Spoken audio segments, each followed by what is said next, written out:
Okay, welcome everybody. We're all set to go. Chris is not able to be with us at 11 o'clock and he's going to be joining us later. And Tracy is in the waiting room and will be joining us at the appropriate time. So having said that, I'll call this meeting to order. We'd like to recognize that this meeting is being held on traditional territories of the Lillooet Nation and other nations within our regional district. Can I have a motion to approve the agenda, please? Moved by Jen, seconded by Jenna. Any opposed? Motion carries. Consent agenda. Motion to approve the consent agenda. Moved Jenna, seconded by Jen. Any opposed? Motion carries. Which brings us down. Any business arising from the minutes? I didn't see anybody. Anything? No. Okay, number 5, new business. 5.1, proposed next steps for the SLRD Governance Excellence Initiative project. And we have Tracy waiting for us and she's going to join us right now. Good morning, Tracy.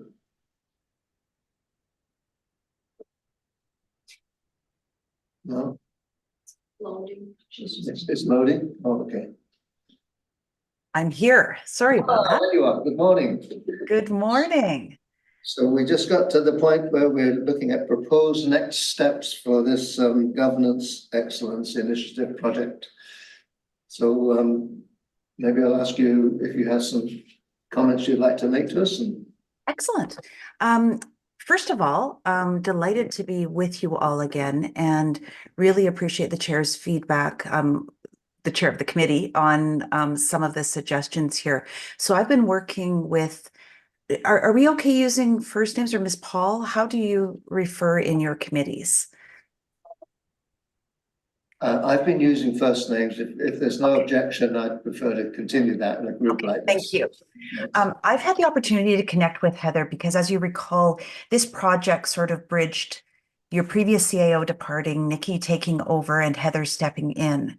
So we've had a number of conversations on basically the review of governance at the SLRD, and just a reminder that the elected officials gave quite positive feedback on the majority of elements of governance success, but there have been identified a number of opportunities for improvement, or at least for review, to see if there's a refresh or an opportunity for things to be tightened up.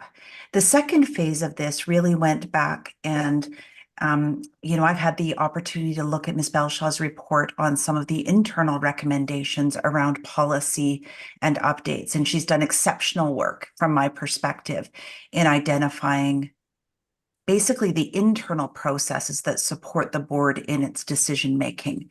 So what I recommend for phase 2 is, if you decide, I'll speak, a consultant, I would welcome the opportunity to work with you again, but I would recommend that this project be largely led by the CAO with the support of a consultant, because there's some cultural change whenever you have policies changing around how administration works with the board, whether it's the reports that Ms. Belshaw has identified, some of the, obviously the procedures bylaw is a big one, but there is a lot of this work that is done by internal resourcing. So it has to be aligned with their capacity.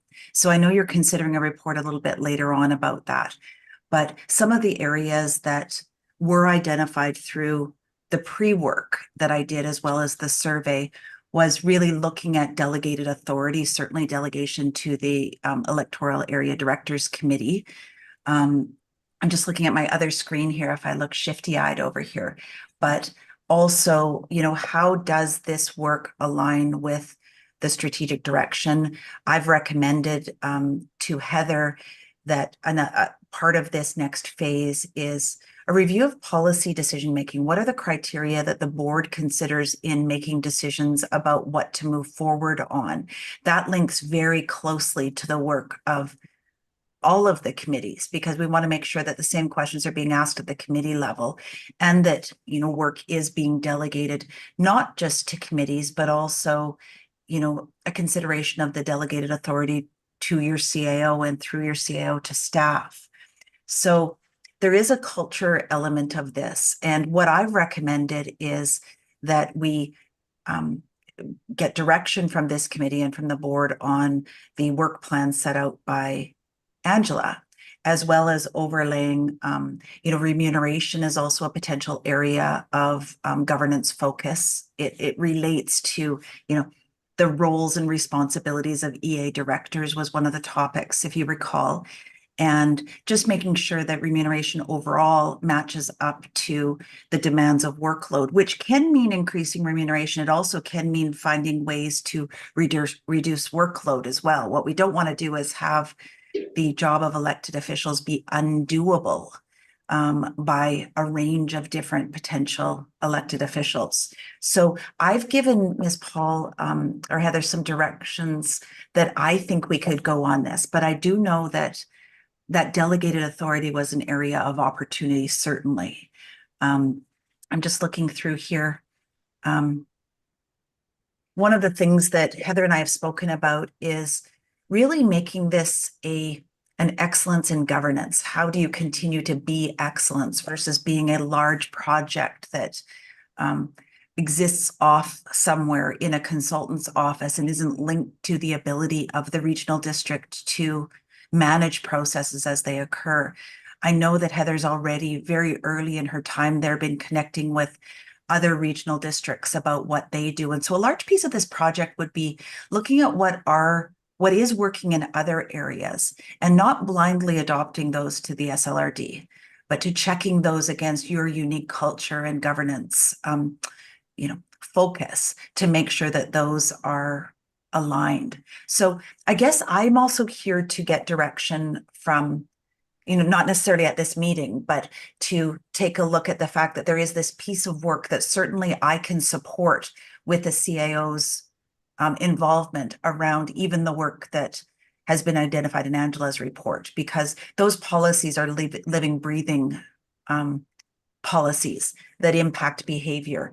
It's also important when you're looking at what's happening in other regional districts to test that against the way that these sorts of initiatives are staffed inside the SLRD.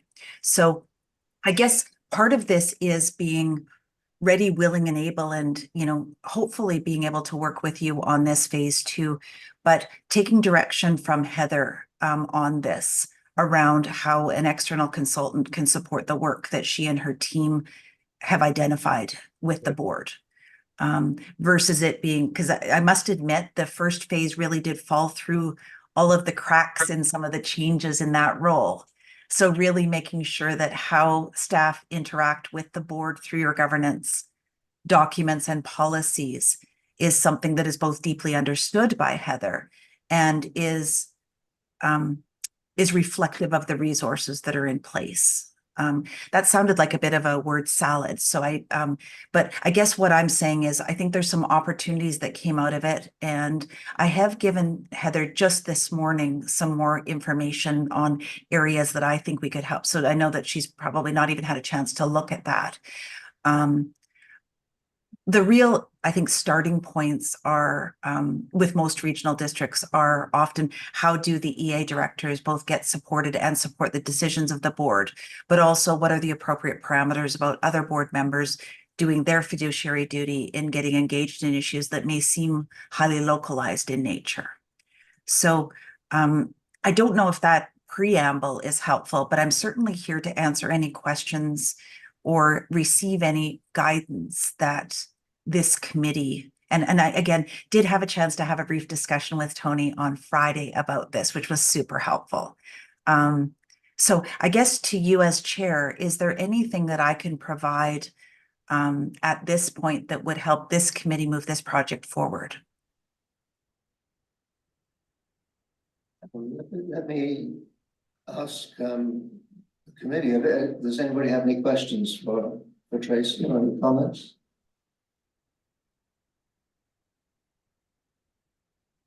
Silence. Oh, Heather, sorry. There you are.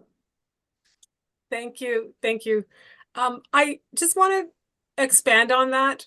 There is a document which I could possibly have pulled up for you, outlining the conversations that have happened over the last couple of weeks with Tracy about what the next steps are. So it really is a very high level stage 2 review.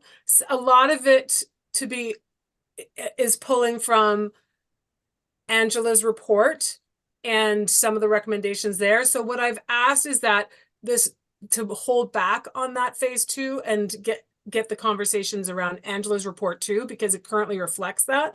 But I will, on a high level, say that the focus includes an opportunity for coaching and onboarding for me. I think this is a really important project, and it's not one that I want to do alone. That's where Tracy comes in, and that's where the let's not reinvent the wheel, other regional districts come into effect. But I do want to reiterate Tracy's comment about governance excellence project, or excellence in governance. And one of the things that the survey pointed out was that there's just few points where there's focus needed. However, overall, the board is graded very high compared to many other boards on their perspective of how governance is running.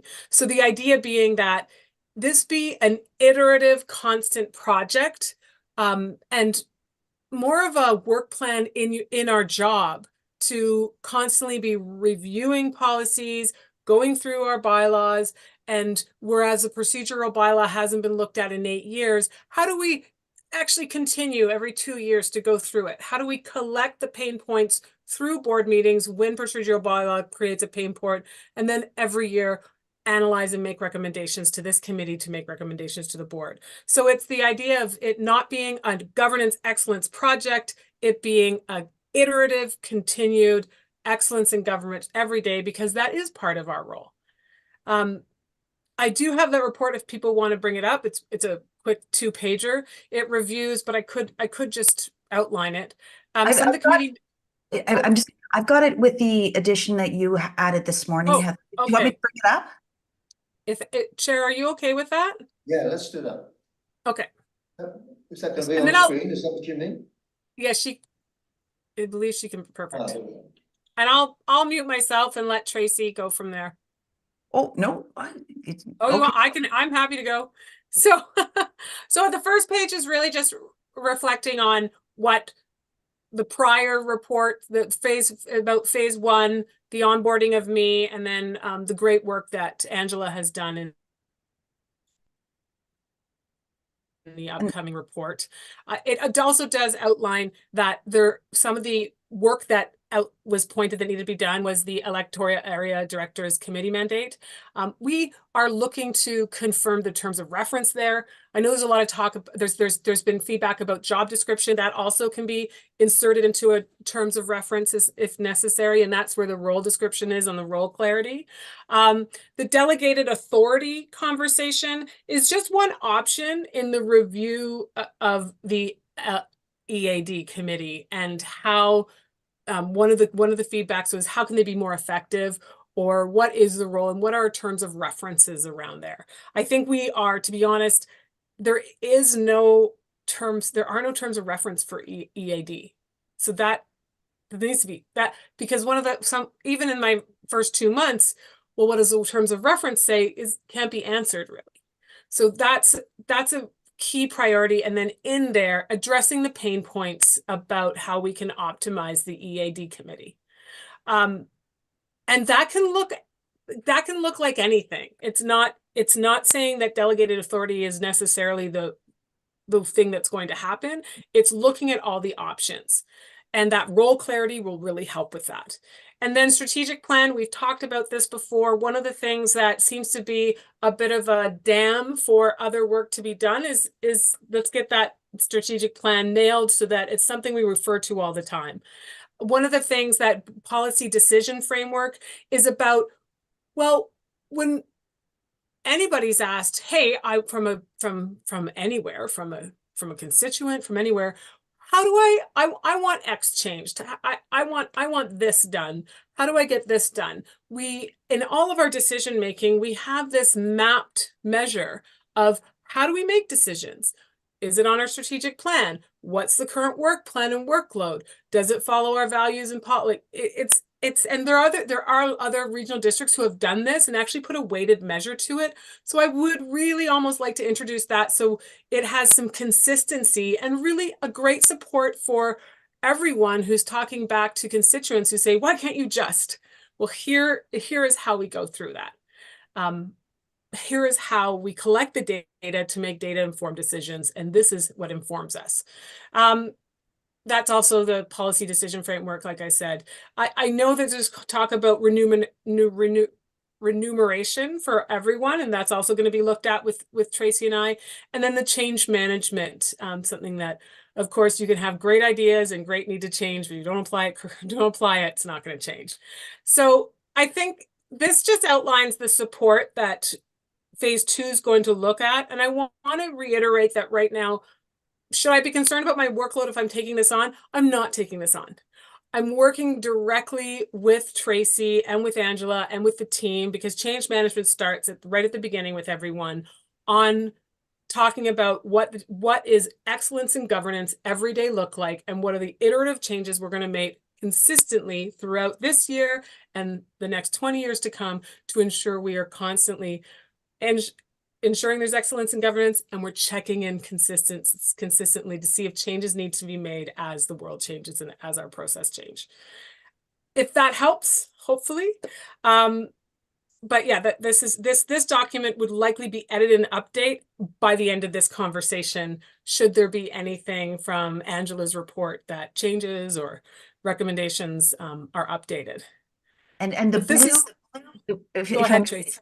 The blue is is directly taken from Angela's report. So her good work in identifying the internal processes. So the discussion up here, all of this italicized bit is sort of outside of the internal bit there.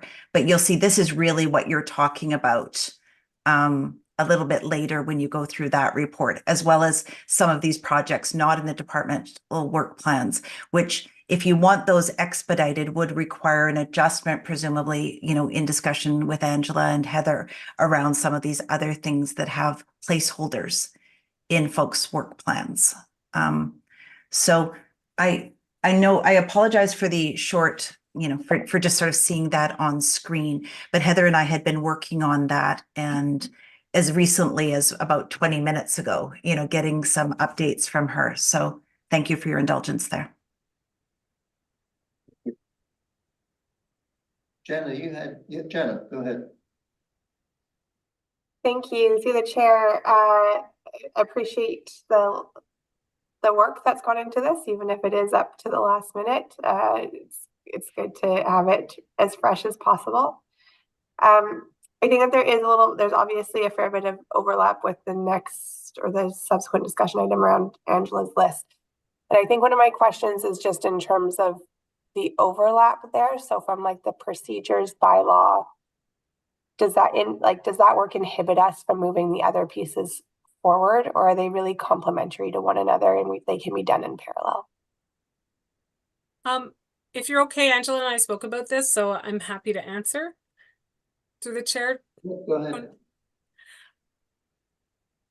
So you're right, that was one of the questions that came up, and I think that's the question to the board is, I mean, we have no skin in this game. We want to do what the committee and the board would like to direct us to do.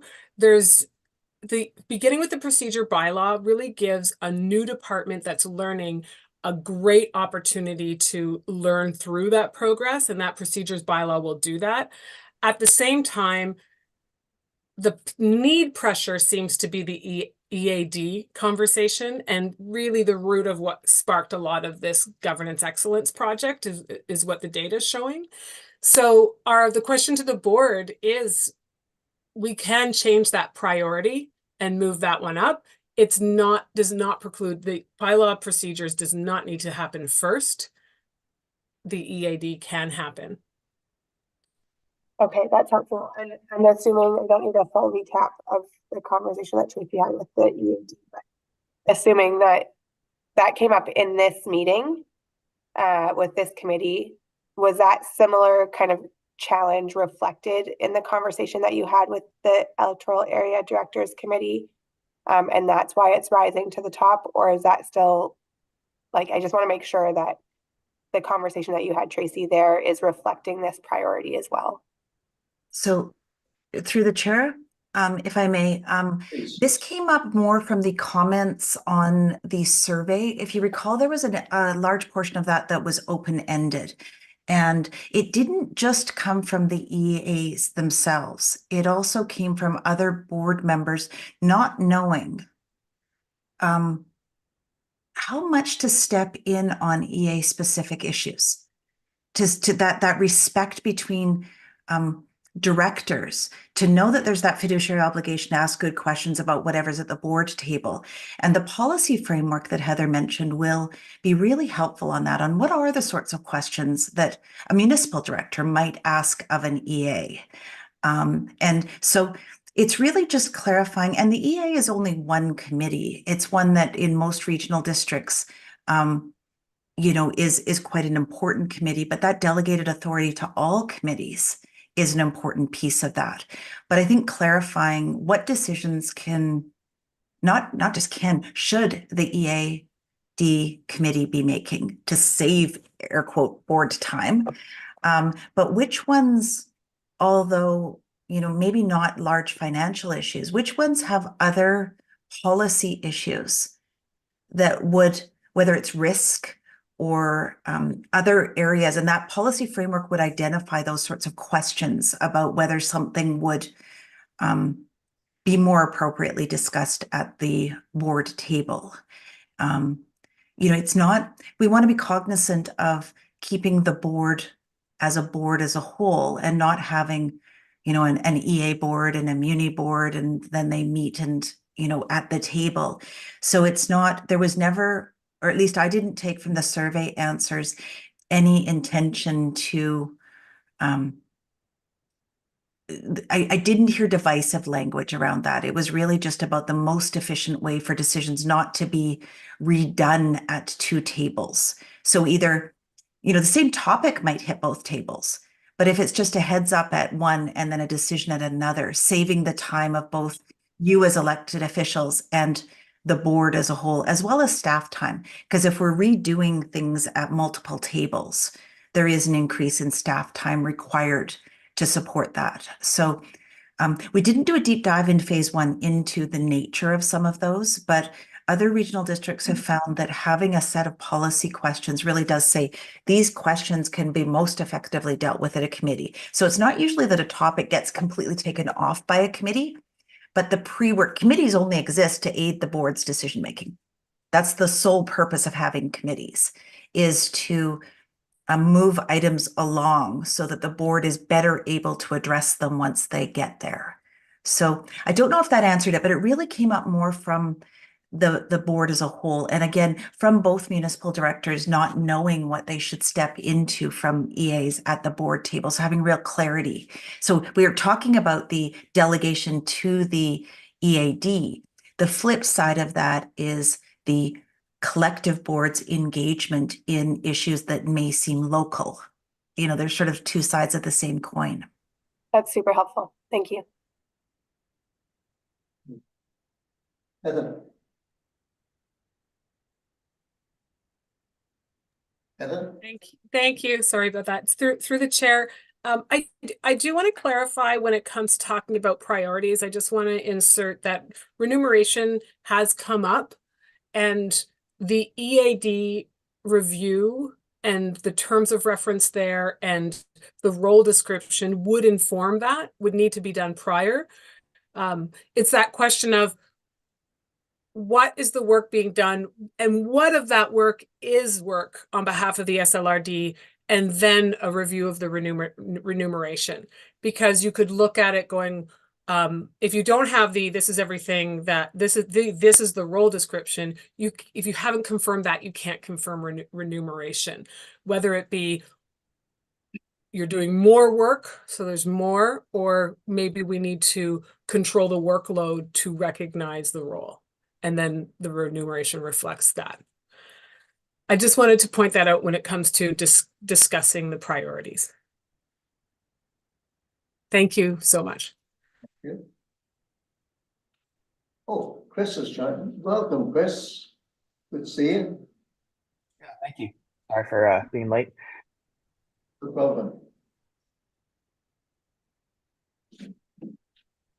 I just had a comment while I was listening to Tracy about checking to see what other regional districts do in certain circumstances and not necessarily following other examples, but learning from them. And so the next part of that for me is that we shouldn't be afraid sometimes to lead, to be the ones, just because it's not being done elsewhere doesn't mean we automatically don't do it. There may be something that we want to do to set an example to other people. So, and the other thing, when we're talking about EAD, I'm just really conscious of the questions that I get about taxation and about, okay, so you've added all these people to staff, what does that mean for us? How do we see the results of that on the ground here in our little community? And we have to pay attention to that. And so I was suggesting to Heather that maybe while we're pursuing this sort of, whatever the term is, that sort of high level review of governance and so on, that we select something as a sort of a case study, if you like, something tangible to actually come to grips with. And that, for me, that would be the question of I'd like to focus on the EAD committee, because there are some things I think we could do there that would shorten the time that it takes to get some decisions made, that would give us an example to be able to say to people that we're doing this now, which makes it better for you in your area, something concrete like that.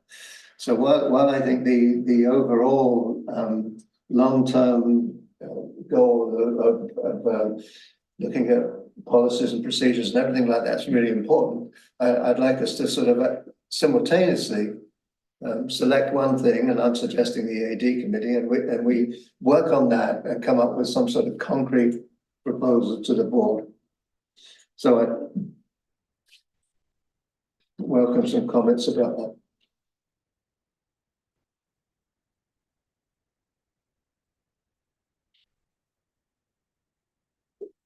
No comments. Chris, no, who's that? Vivian, sorry, go ahead. Thanks. Good morning. Am I coming through okay? Yes, you are. My computer is apparently approaching death. It's a bit frightening how slowly it's working, and I think I might have to deal with that this afternoon. But in the meantime, here I am. I'm kind of delighted to hear there's no terms of reference for the EAD committee, because it gives us a lot of room to move. And we wanted to kind of expand what we were able to do and accomplish at the EAD. And mostly that's around the discretionary funds and so forth, and making decisions around what we can provide in our own respective areas. And I like that. That's one of the most gratifying things I'm able to do as the Area B director. And I'm fine that, of course, it goes before the board, but it tends to go as these are our decisions, and occasionally there's some questions, but it's pretty much a rubber stamp. I think we should continue to follow that. Although where I had some trouble is we had the bylaw that involved quite a few changes in agriculture, and we've been working on this bylaw since I came on the board. So it has been painfully slow for like 5 years plus. And a lot of the delays, all right, there was COVID and so forth, but there was also a lot of dispute. The Agricultural Advisory Committee, at least in Area B, would do some very hard work, make some recommendations, and then they would come to the board, and we would have to argue those recommendations with usually staff at the board level.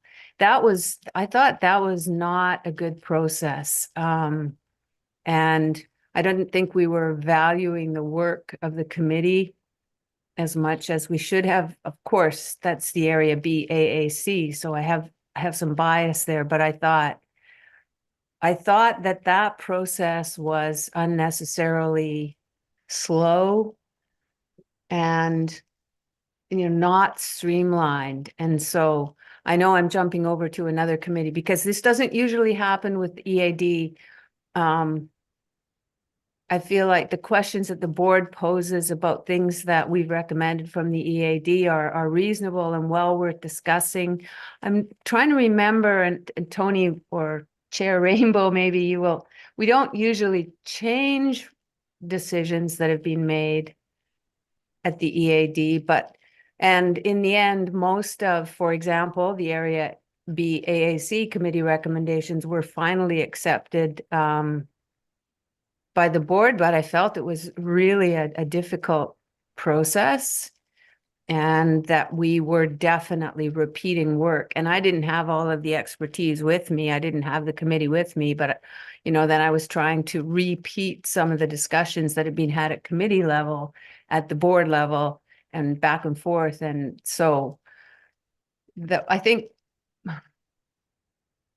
I'm trying to think through, the committee is trying to make the board's job easier or better informed, I guess. But I don't think it's necessarily, I think we could be more efficient. Once we've delegated that authority, then I think we should leave that authority there and accept the recommendations that come forth from those committees most of the time, so that that's not a huge time component for boards when they're looking at recommendations by committees. Does that make sense? To me, yep. Thank you. Yeah, you're coming from the same corner, Tony. Yes, I know. I see Chris and Heather. Chris, I'll go to you first. Yeah, thanks, and acknowledge I'm coming in the conversation a bit late, so sorry if I'm going over ground you've already covered. But I do feel that there's a bit of a sort of a higher level gap still in terms of the relationship, or is there a distinction between types of directors and what are the roles and so on, which it feels to me that we might want to do a little bit more work there before we get into a concrete example, unless the concrete example is meant to inform that higher level work. I guess the risk I see in starting with the concrete is just those discussions sometimes it's easier to have a bit more of an abstract conversation because we're not, it's not attached to particular things we're very concretely attached to. And so I do wonder if setting out some of those higher level principles and so on to some degree would be a best first step. And then we can start digging into concrete, what does the EAD committee specifically do, or what specific changes do we need? Thanks. Thank you. Heather? Thank you, through the chair. Just a couple things in the conversation I wanted to address. One of them was Director Rainbow. You're right that we shouldn't be afraid to lead. I just want to reiterate that that is in our vision statement, that it says that the Squamish-Lillooet Regional District will lead regional governance through the province, in the province of BC, through cooperation and cohesive participation by its members. And I'm bringing that up not to be evangelical, but just to give an example of, there's a vision statement. There's us referring back to our strategic, our policy, our board agreed process and vision, and then that helps us inform decisions like these. So just wanted to say that shouldn't be afraid to lead is a great comment.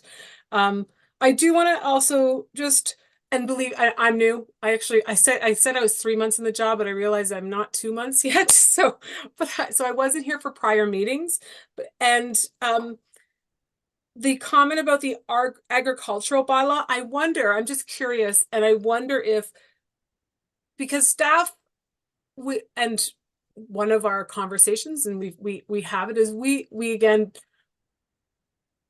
the biggest skin we have in the game is our utmost respect for the democratic process. And that is the board and the committees that inform the board. So I wonder if the painful conversations and arguments about the agricultural review with staff was because procedure bylaw was limiting that from happening. So something, again, informed decision to keep in mind is that could be why, because in my limited time here, it seems to be that the wall is show us how we can help make this happen, because at this point, by law, we can't. So I don't know certainly, but I just wanted to kind of put that through. And Director Pettingill, you're correct in your concerns. I think we could get into a really fulsome decision about pros and cons of all of this, pros and cons of delegate. If you look at it, the board is the democratically elected group. So the pros and cons of delegated authority versus in swinging that pendulum all the way back to the board. And so I don't think this individual one, I don't know. However, Angela, I did have a conversation, and although procedure bylaws could go first, EAD could also go first. I would say, if I could iterate, one of my concerns would be the board, when there's more delegated authority to the EAD, and I'm not for or against, I'm here to serve, is there would be multiple fuel lists. So the board directing work, the EADs directing work, and when these things go to the board for consideration and for review, and I think as Director Birch Jones says, they're almost always approved. It's that informed decision making where the board collectively knows how much work is being directed to the staff, and then has a fulsome understanding of why that work comes when it comes at the pace that it comes. The only comments I wanted to make in just collecting these conversations. Thank you. Well, thank you. Tracy, and then Vivian. So these are really good comments, and I really appreciate, Chris, your comment about starting at the policy, or, I'm reframing that versus diving into the mechanics of one committee. And my recommendation, and I haven't spoken with Heather in detail about this, is to step back. And the first piece of work I would do, if, the procedures bylaw, Angela's got a plan for, and we'll link that in, but is that policy decision-making framework? Because I think it does drive which decisions go to the board and which ones go to committee, and in what way, because we're talking like it's an either or. Everything ultimately, the board is responsible for every decision made. And so figuring out how to keep that responsibility. But I think, Chris, you're absolutely right that diving into form should follow function. And so figuring out how what does the board consider in making those decisions? And that's not a huge piece of work, because there's been work done elsewhere. It really is you as a board deciding amongst some of the criteria that might influence your ability to say yes or no to something, what matters most to you as elected officials. And Heather and I haven't had a chance to really dive into that, but that's almost the first piece of work. And then which of these questions would be informed by having them delegated to somebody else? So we're talking about as if a go, no go decision is being delegated. That's not always the case. It's a piece of work sometimes that is delegated inside a bigger decision. So that, for example, the EA committee might be willing to give advice to the board on the impact of a certain policy question, so that the board, again, it's moving work along, but not necessarily taking work off. This isn't a fork in the road decision when we delegate authority. It's very much like going into a closed meeting. You go into a closed meeting for a certain reason, but you do bring it into open as soon as is reasonable. And delegating authority is more along those lines, where you have a committee work on something, but ultimately it's still at some point sinks into, as Heather pointed out, the other work and other decisions the board is going to be made. Because again, you want to have decisions made, whether it's through, because delegated authority also relates to delegation to staff. We're talking about it as relates to the EAD committee, but that's only one version of delegated authority. And you as elected officials need first and foremost to make sure that you are comfortable with the form of delegation, that you feel that you're discharging your fiduciary obligation, whether it's being done by another committee, by Heather, or by the board as a whole. And anyways, that piece of work it's actually kind of an enjoyable piece of work too, because it requires, you as elected officials to talk about what are the questions we should be asking. It's an interesting, and not just governance consultants saying it's interesting. It actually operates to be a bit of a cultural exercise around the board. And as Heather pointed out, that piece of work also really helps the electoral area directors, because if there's real clarity on the questions that will influence a yes or a no at the board table or even at a delegated table, it's helpful for the residents to know that these are the questions that are going to be asked. An electoral area director can say to a resident, if you want this to go forward, this is what my colleagues are going to ask me. So it allows residents to be more empowered to, going back to that, showing the public that work is being done. This is one of those ways. And I had one regional district I was working with that said, but if we tell people exactly what we're going to consider, won't they just come to us just to answer those questions to get a yes? Exactly. That's exactly what we want, is we want the public to see how to get a yes from the board. And also to not take it personally if in fact those same sets of questions end up being a no. And this really helps electoral area directors, candidly, who are often on their own dealing with stakeholder expectations. We want to help residents know how to get a yes on a significant initiative that they feel in their area would influence their quality of life or another element. So anyways, that was a longer answer, but I really do think starting with that policy piece of work before we dive into tweaking a committee will be really useful for you as a board, because you'll have a better sense of what you're delegating. Because there's both what is the committee willing to accept and what is the board willing to loosen its control on.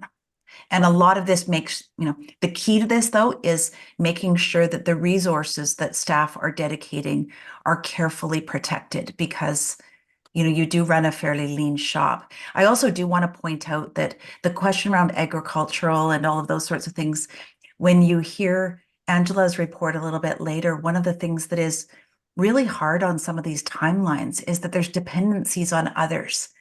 It's not just that somebody sits in their office and crafts a policy and passes it through. And I know just from discussion with Heather that not trying to steal your thunder, Angela, but there's some really good work in that report that has built into it some consultation, so that those that are influenced and impacted can provide feedback before that comes forward. But as somebody who's very impatient, it is frustrating how long sometimes policy change takes, but there's usually really good reasons why timeframes aren't sort of 2 weeks from now and they are 6 months from now. So I just say that because I know you're considering that report. You want to do this well. And anyways, those two things I think feed into the report that Angela's going to be making a little bit later, and the work she's put into that. So thank you. Thank you. So you're impatient. I'm impatient as well.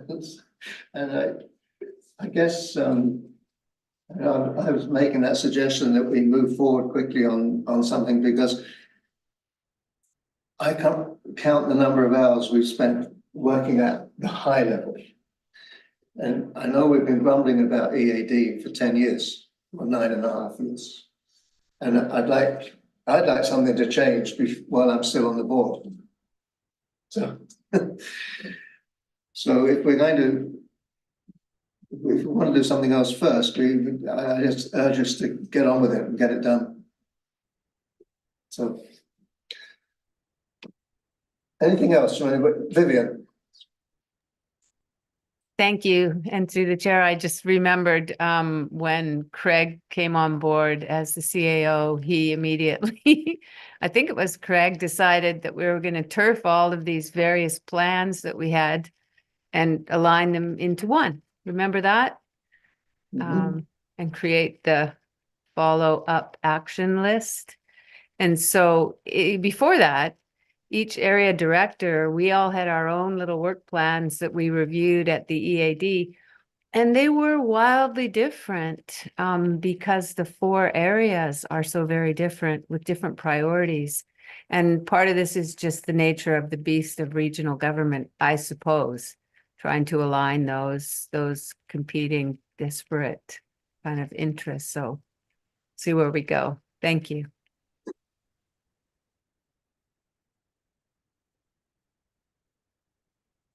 Okay, anything else?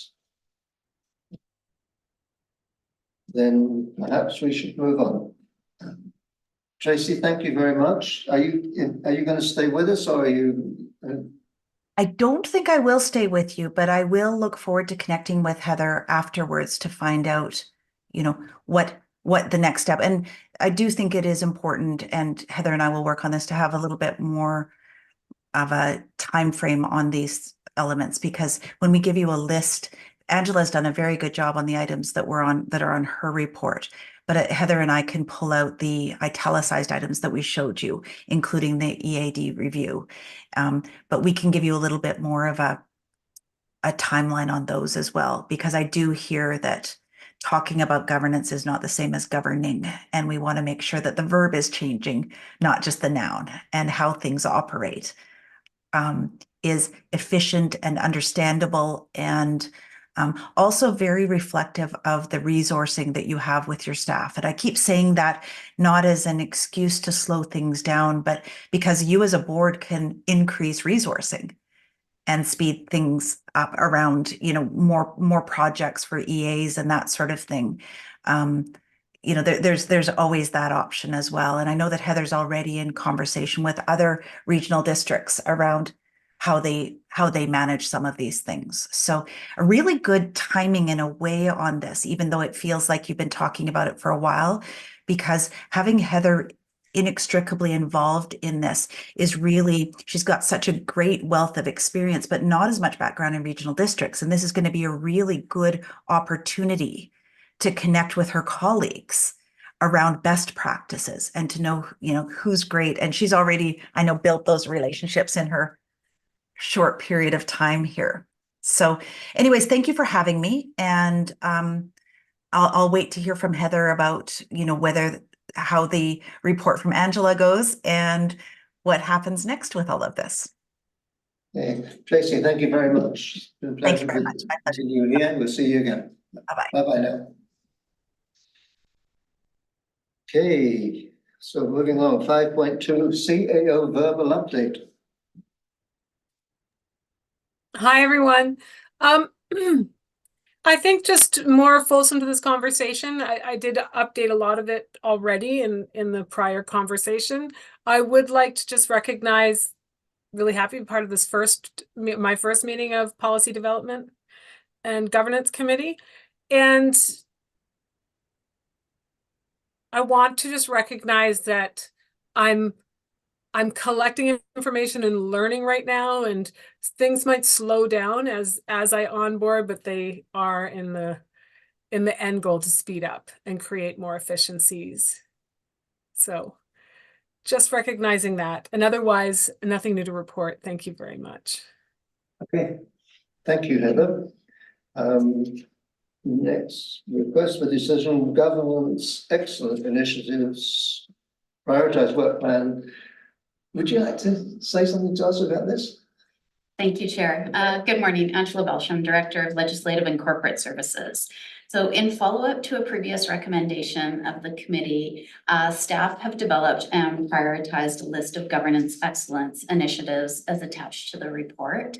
Attachment A to the report is a suggested prioritized table of the initiatives, and it includes the item, some of which have been identified through board resolution, an estimated general timeframe within which the item might be completed, the department that would take the lead on the item, as well as other departments that may be involved in supporting the project because they are interdepartmental. It is noted that the timelines are estimates only, and actual timelines are dependent upon work plan prioritization and reprioritization, which often happens throughout the year, especially if collaboration across more than one department is required. the addition of time-sensitive work plan items. Often there's legislative requirements of regional districts that come down that may cause work plans to pivot slightly. And then the unknown emergency operations center activations, which often happen throughout the year. The Squamish-Lillooet Regional District Procedure Bylaw has been identified by staff as one of the first priorities. And the procedure bylaw is legislative required, and it's just one tool to support the governance process so that the public, board members, and local government staff understand how decisions are made and what to expect at meetings. Although there have been several amendments over the years, the SLRD's procedure bylaw has not been comprehensively reviewed for about 8 years, and an update to the bylaw provides an opportunity for the board to incorporate foundational principles of responsible conduct to support good governance. And that's one of the reasons why it sort of bubbled to the top when we started looking at the list that had been identified. So while there are some elements of procedure bylaws that are legislatively required, staff do believe that a truly effective bylaw for the needs of this organization will involve board input that could possibly be gathered through a committee of the whole meeting, where a fulsome discussion can occur to ensure staff is fully apprised of board expectations and direction, along with a review of other existing bylaws and policies, because there are many within the organization that intersect the procedures bylaw that would likely require amendments as we're going through the process.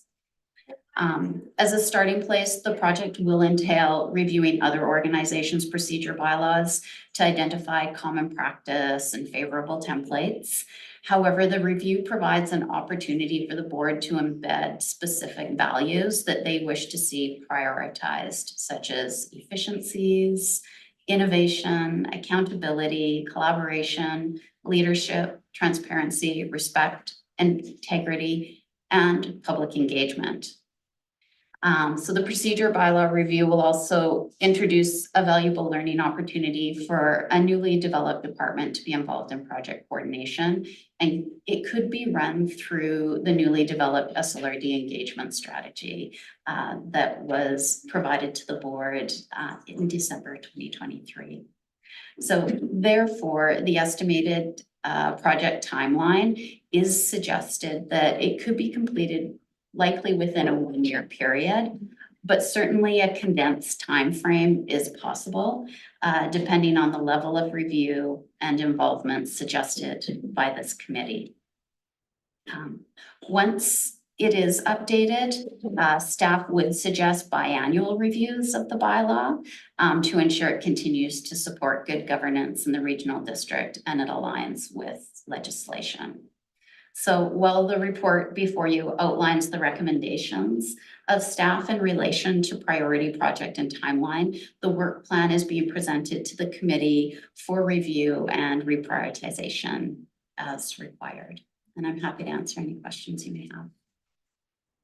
Thank you, Angela. Questions from anyone?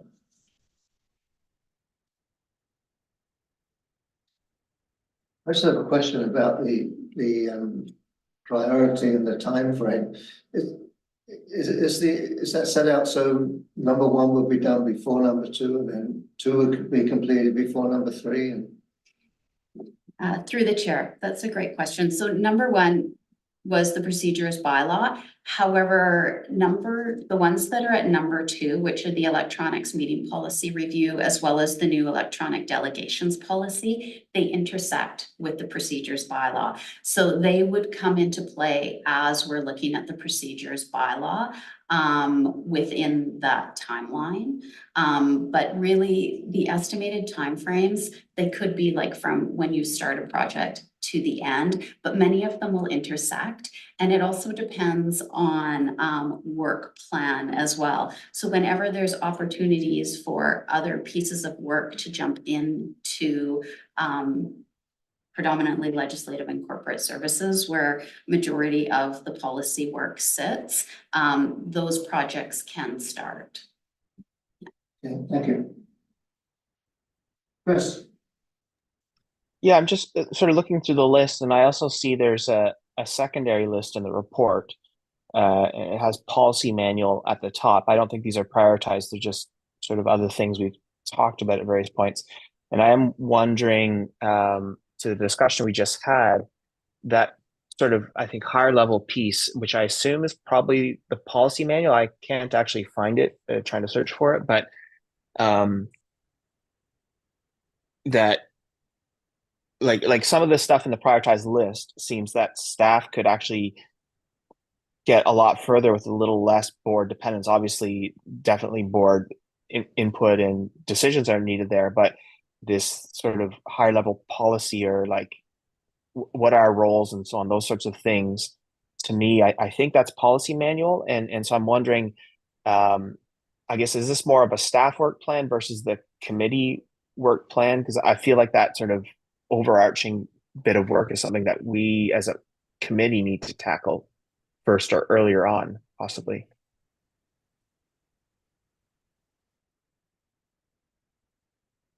Sorry, through the chair. So the policy manual review is just one of those pieces of work that can be done more internally as well, but some of the policies will come out as we do some of the other bits of review, because there will be policies that will be identified through the procedures bylaw, through delegations bylaws, that will need to be updated as we move along. But you're correct in saying that that's more of an internal piece of work that doesn't need as much board review, but particular board policies do need to come through the board for updating. So sorry, just for clarity, the procedures manual is more of an internal one, So or the policy manual? The policy. Okay, so maybe that's not what I'm thinking of then. What I'm thinking of is something that sort of sets out our governing philosophy and our sort of roles and sort of expectations around directors, and are there different types of directors, and what are our roles and that sort of thing, which, unless we're thinking that goes in the procedures policy.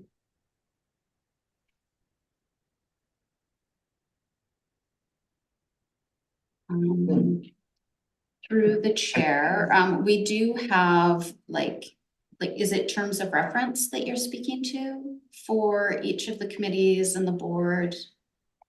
Well, maybe more for the board, but yeah, and this is maybe more of a question for the committee members. But that sort of piece of, how do we govern? What are our roles and responsibilities as a board? So that sort of very top level philosophical almost ideas and principles about how we operate, and then everything flows from that. All the other policies and procedures. In my mind, I think that's sort of what Tracy was recommending as well just now. Unless I have a different understanding. So I'm just wondering where that piece goes if we feel it's important.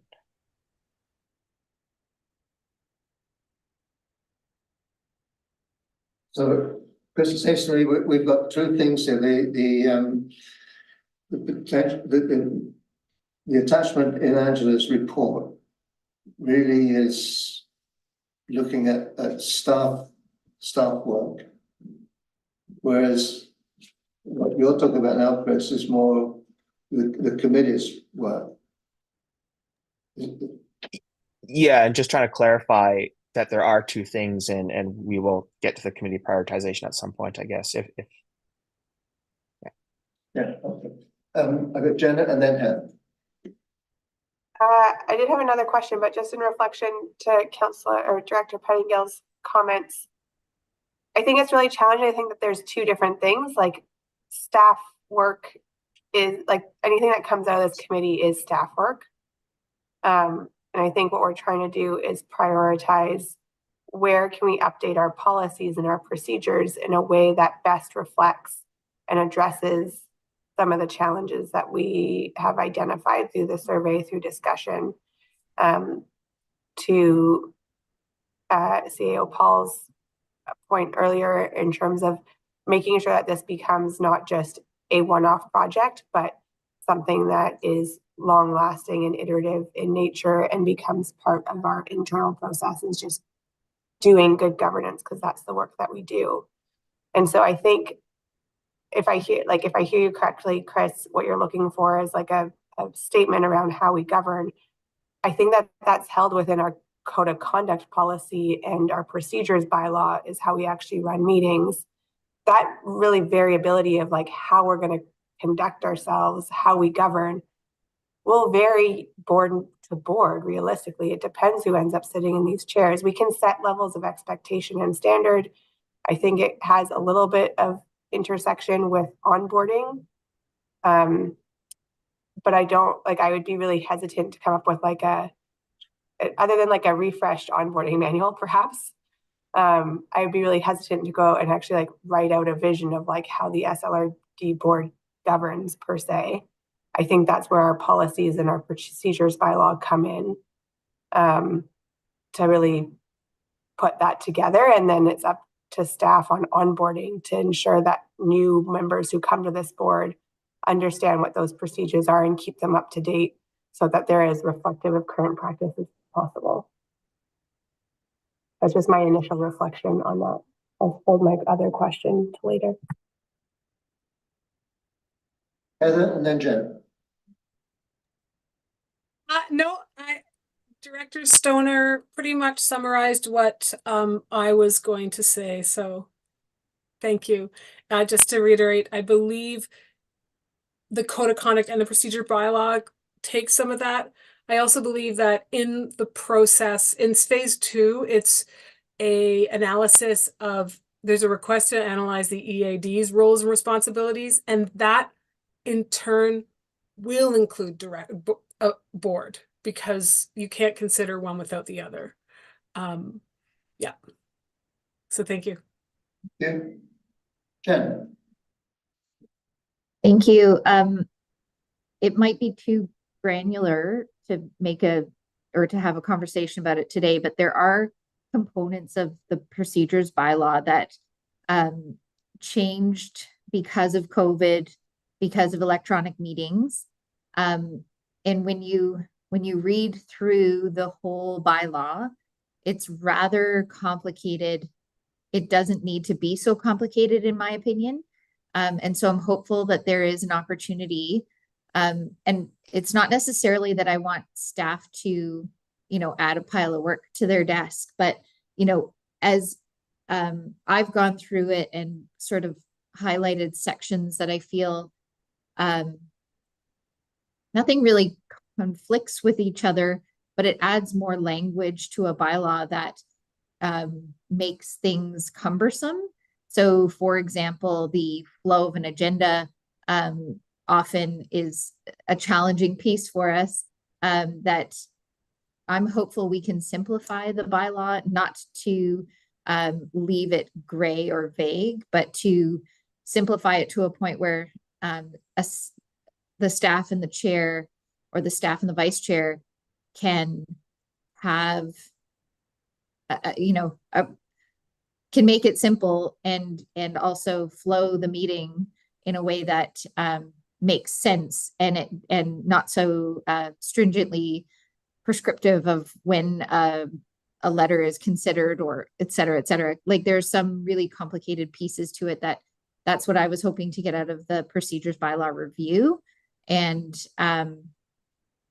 sometimes it's a scratch and remove exercise, rather than a, let's replace this with more cumbersome language. Instead, it's let's remove the cumbersome stuff and leave some room for flexibility without taking away from the legislated requirements of the bylaw.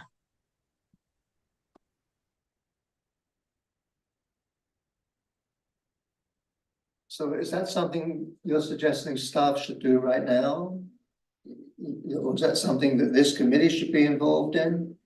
I think each of us can take as a committee, we can each sort of take a preliminary look at it and, does it make sense?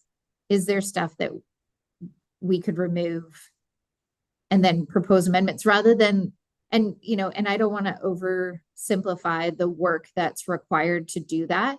But rather than putting it all on staff to say, here's another project for you to do, if we went through it and then brought it back to a future committee meeting to just sort of book review it, in a way that we can start the process, and maybe there's nothing that can be removed. But I ultimately it will come from staff. But if we can kind of have the first conversation around, does this section make sense, or is it too complicated? So can I suggest that we perhaps take that on as a task that we do prior to the next meeting of this committee, and that we sort of report back and discuss it and then pass it on to staff? Do we need a resolution to that effect, or? We'll come to that. Listen, I had Chris and then Jenna. Yeah, and I don't want to belabor the point. I guess where I'm challenged is it seems we've had discussion about, like when I look at the procedures bylaw and these sorts of bylaws, they tend to be very practical and tangible and specific, like the rules in them. To me, there's some higher level conversations that we've raised but haven't concluded. For example, is a municipal director different than an area director, just philosophically, in terms of what they must do, how they need to be supported? We've talked about different community expectations and different challenges and so on, but in terms of sort of, without getting into specific rules, like fundamentally, what do we believe the difference is or isn't, and sort of that sort of higher level piece, and then we jump into, okay, based on that shared understanding, how do we need to change our procedures bylaw and these other bylaws? I guess the flip side is we could start updating the procedures bylaw and try and figure out these higher level things, but I fear that we will sort of argue more about specifics because we won't have the same sort of consensus about the overarching, like, what are we trying to achieve here? And so it's setting some of those philosophical, I guess, agreements and building that consensus at the higher level, for me, is missing it. Or maybe that isn't a document and I just haven't seen it yet, but that's the piece that I'm trying to understand, and I feel like would be really valuable before we start, from a board perspective, dictating changes to the procedures bylaw and so on. Jenna and then Heather. So I think just in reflection to Director Pettingill's comments, this was perhaps addressed before you were able to join the call. The suggestion was that this be done in parallel, I think is what I heard from Tracy in her presentation, and Heather in her supporting comments, that Ms. Belsham's list here are the things that staff have identified as kind of highest priority, or the prioritization list. And then there are also these other conversations that are probably better suited to be supported by a consultant and held within the CAO's portfolio. So I think that is the proposal. And if I've gotten that wrong, then Heather will correct me. I see her hand is up.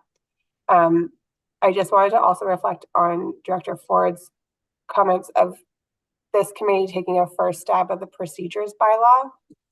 And while I appreciate the effort of, I think, trying to expedite it perhaps a little bit and try and identify the pinch points, I think we've all agreed that it is a challenging bylaw to work with.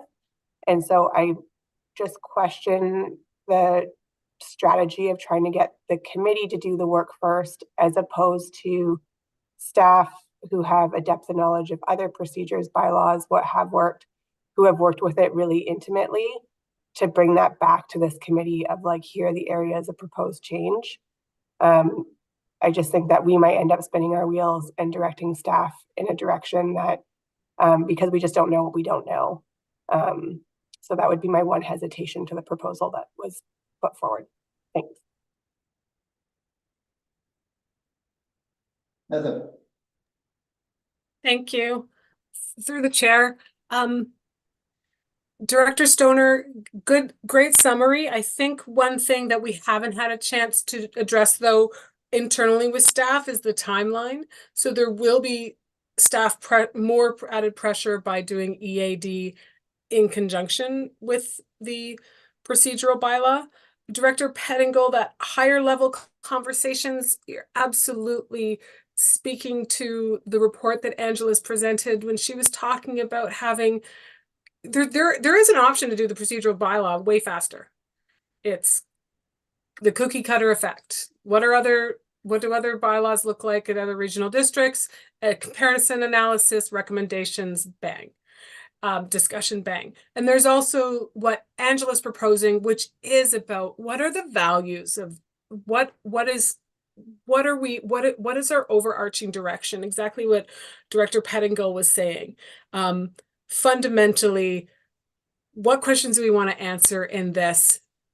Is there a difference between area directors and municipal directors as an example? And what are our values when it comes to this? So we want to be more efficient. We want to be more collaborative. We want where do we want to, and that's where that timeline you're seeing a year is because of that iterative, interactive work with the board to ensure that their legacy and their experience and their direction is reflected in the procedurals bylaw in that fundamental question that you're asking. However, I would defer to Angela to correct me or confirm that I've interpreted that correctly. That's all I wanted to share. Thank you.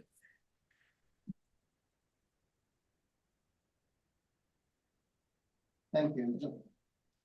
One thing that concerns me is that as a board, we meet once a month.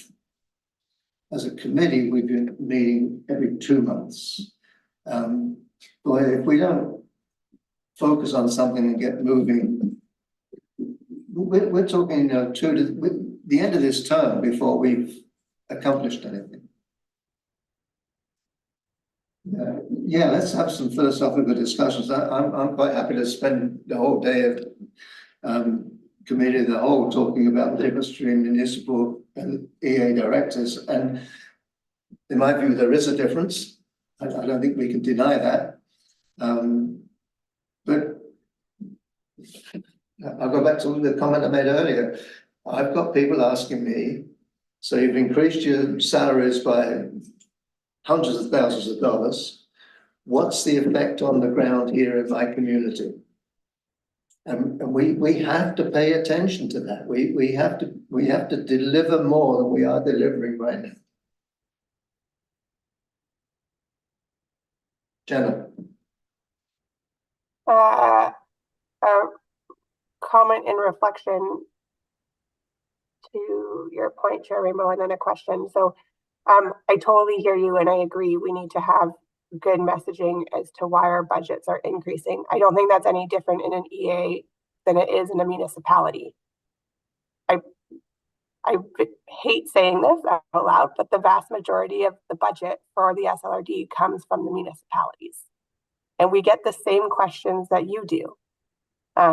It's outlined in people's tax bills that this is the dollar amount that's going to the SLRD. And believe me, we get a lot of questions. Why are we paying those taxes? And so to me, the answer to that question is not a governance question. The answer to that question is a budget process question and being able to better articulate our budgeting process and why we're raising taxes the way we are. And if we can't all share that message across our entire region, then that's an issue. My question was going to be to Ms. Paul in terms of the timing component. And I've heard a few different things. Appreciate the rationale for extending the length of the procedure bylaw review in Ms. Belsham's report and trying to have that more comprehensive approach. And then also thinking back to Ms. Lawrence's presentation earlier about trying to do this in parallel. And so my question is around staff capacity to do that and also budget. I can't remember if we have anything in the 2024 budget to continue to support consultant work on this file. And that might be a defining factor given that the budget is coming in 2 weeks' time. Thank you. We do have in this budget to cover the estimated costs. Thank you for asking that. It means I'm asking the right questions because I asked the same thing. And in parallel, what I want to do, the priority of the EAD review came up a little bit too late. And part of that's my fault for not asking the right questions in advance. And so what I want is a chance to talk to the team about whether or not this will work in parallel. In theory, it would. However, there's been no, I would like to talk to the team because it's their workload as well. In theory, we want to make that more heavy on the consultant because there's some tricky conversations to be had. And so in theory it will, but I would like to just to refer back to Angela and her team before answering that. But yes, in theory, it will. Thank you. And then I did have one other question about the prioritization list, if I can go there, Ms. Belsham. The first one was on the elections bylaw. So this says 1 year and must be commenced in 2025. Am I reading that must be completed by the time the election comes around in 2026? And what are the requirements for the update there? Yeah.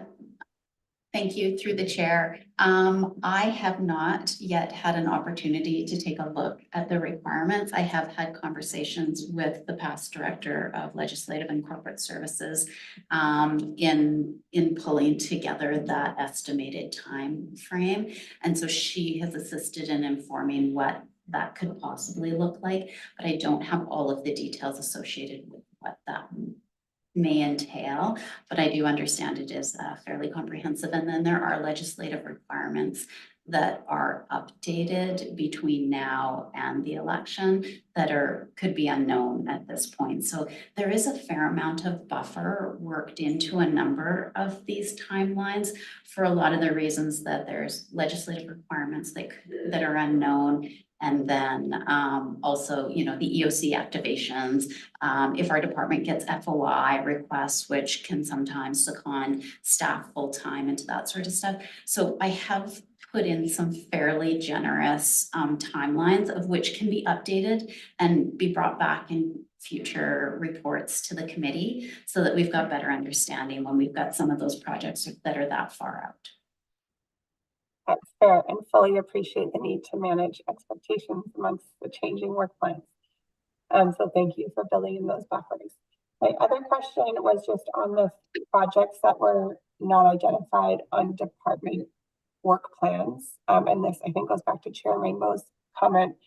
The budget process is one that we've talked about for many years. And I think we're in an incremental phase of improving the budget process, but I was kind of surprised that wasn't listed as being on a work plan. So is it just that it's not on a work plan from like a governance perspective, or is it really just like we're still in kind of playing catch up phase? I can answer that through the chair. Thank you. So it's not yet on the work plan because right now there's a dependency, which is the introduction of an interactive piece of software that will allow management to introduce their budget, starting the process earlier. So one of it is, let's start the process earlier. Let's get the software introduced and everyone's used to it. And that actually will point out efficiencies and opportunities to then improve the engagement of budget, which I also see as there are some great opportunities to have a more engaging budget process, and one that really is clear to the community on what's going on. That's a helpful distinction. Thank you.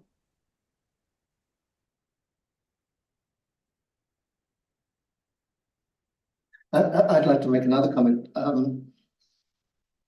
I don't argue at all with the suggestion that Chris has made and has been supported by other members of the committee that we need to be talking at a high level and develop some really clear understandings so that we don't get into sort of arguments or discussions that are really unnecessary. I agree with that completely.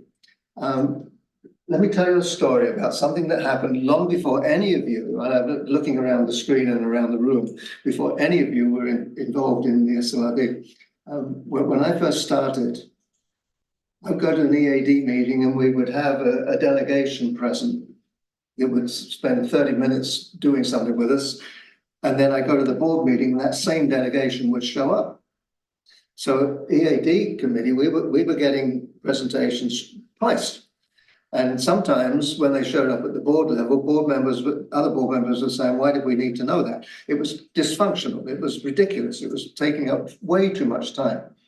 And we sort of discussed that and made a change. I don't think we made a change to procedure bylaw or anything like that, but we made a change to how we ran that committee. And now we don't have dual delegations. They either come to EAD or they come to the board, which is how I think it should be. Now, given that, I would like to suggest that we perhaps task the EAD right now with coming up with some common sense, what I think are common sense suggestions about delegation of authority for things like PILT funds and amenities funds, some simple, concrete things like that, that if we implemented them, would save staff time, would speed up the process, would deliver a better service to our constituents. And it doesn't really change, because it mirrors authority that we already have, it really doesn't change things significantly.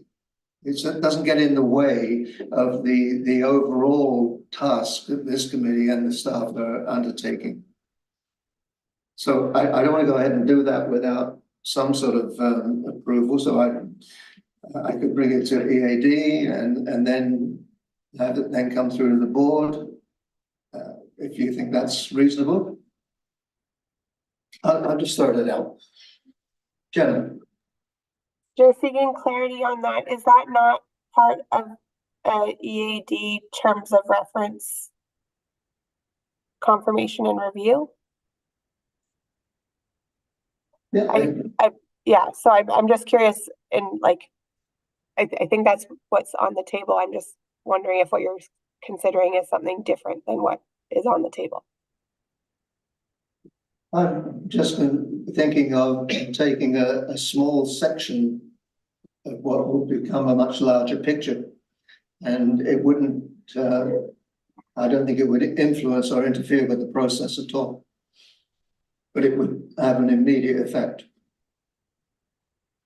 an immediate positive effect. I'll make a similar comment to what I did with Director Ford's proposal, and I'm not opposed to it. You work with the EAD committee much more closely than I do. My sense is that some of those things need to come to the board from a legislative perspective to get full board approval. And I don't understand where we have the authority to delegate or not for some of those things. So that would be my question in my known unknowns. That again, if we just pass it off to the EAD directors, I'm not sure if I correct me if you're wrong, you might know where that legislative line is, but that would be my hesitation, to pass it off to the EAD directors as opposed to give it to staff to come back and say, here's where you actually have legislative authority to provide delegation. And if you know that, then that's great. But that's my one concern with the proposal. Yeah. No, my suggestion is that EAD would discuss it and bring a proposal to staff. Just put something in front of staff. And quite frankly, I don't understand how we are authorized to spend select services money, which comes from PILT, and how we're not authorized to spend another section of PILT money, which also comes from PILT, and is to be spent entirely within an electoral area. Why are we authorized to do one and not the other? So I'd just like to move that along as quickly as we can. Vivian, Helen. Thank you. Through the chair, I just wanted to make note that one of the things that I'm going to be suggesting to the board, and something that we talked about, was that if it takes more than an hour for staff to do it, requesting that there be a motion and direction. This is our way of managing fuel, managing all the requests. So if the EAD directs staff and it's considered more than an hour, my recommendation would be it's something that the board then directs staff to do. I completely your question about what is the EAD authorized to do and what isn't, those are great questions, and let's get them answered. Prior to making a suggestion that the change happens, we should check legislation.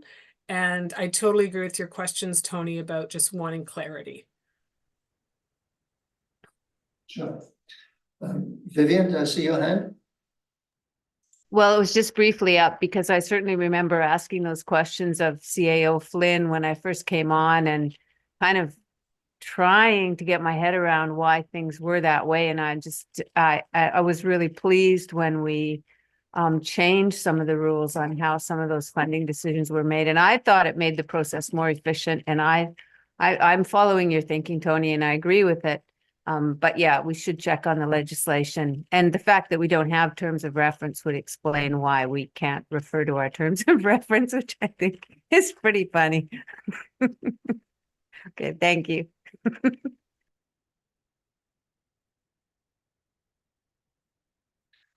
Okay, so where are we at?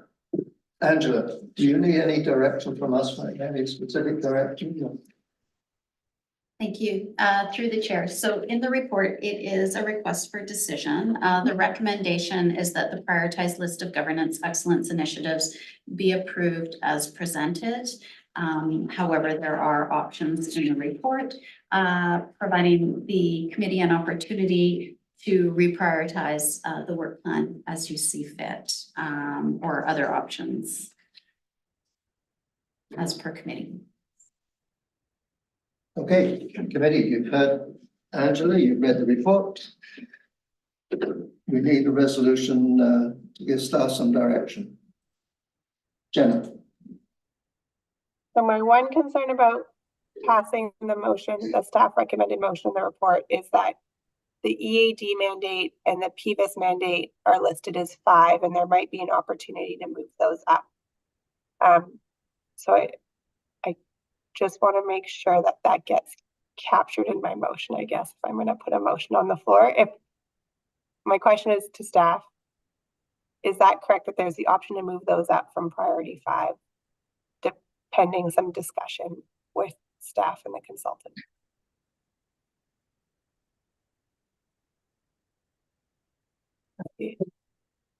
Oh, sorry. I think Jenna's asking if we have the option. Yeah, and Heather has her hand up. I'm so sorry. I was actually pointing. I wanted Angela, who wrote the report, to answer that. So that was, of course, you can't see who I'm pointing to. Okay.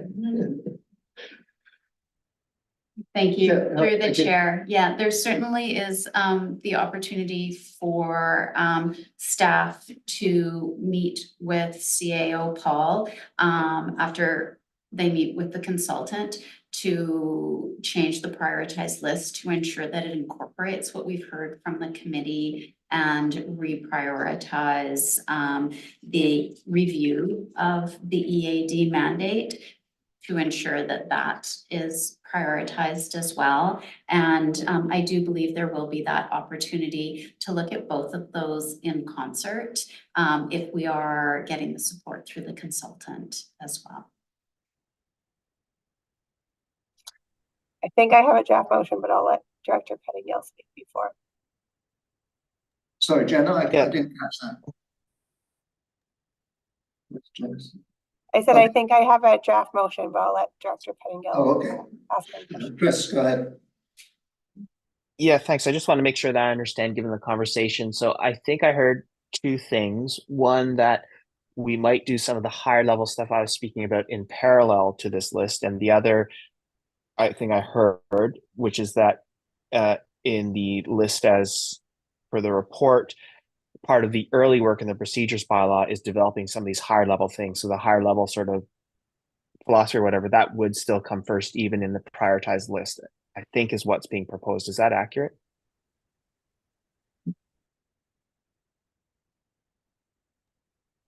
I think so. I Through haven't the heard. chair. I believe so. I just would be interested in hearing Director Stoner's resolution that she's drafted, and then can confirm. Do you have something for us, Jenna? I'm just typing it out so I can send this to Angela, but something along the lines that the prioritized list of governance excellence initiatives be approved as presented with consideration of advancing the EAD and PBIS mandate reviews with support from a consultant if available. Okay. Vivian likes that. Are you seconding that, Vivian? So there we go. We have a resolution. We have it seconded. Any questions? Any comments? I'll call the question then. Anyone opposed? Seeing none, that motion carries. So Jenna's going to send that to you. Oh, well, maybe she has. So you've got the wording? Good. Okay. Okay. Where do we go from there? Then we have to see. Do we have any late business?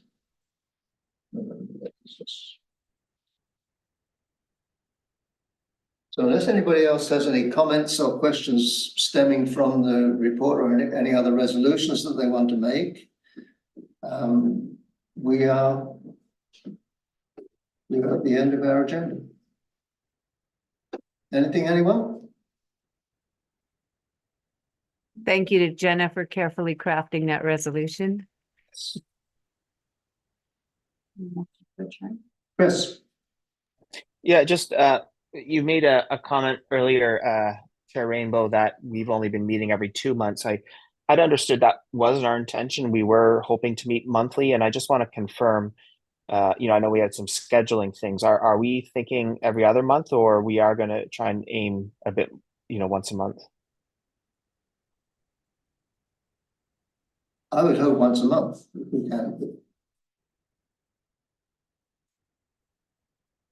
The rest of us okay with that?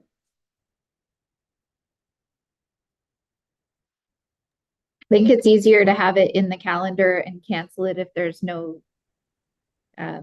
content to be discussed. It's far easier to have a meeting scheduled and cancel than to try and schedule a new one. So if we can do that, I'd be in favor of that, Tony. Okay. So Heather, why don't I talk to you about that, and we'll come up with a proposed schedule.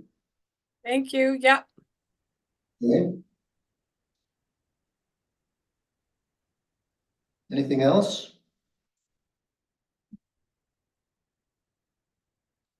We're down to number 8. If I could hear somebody respond to that.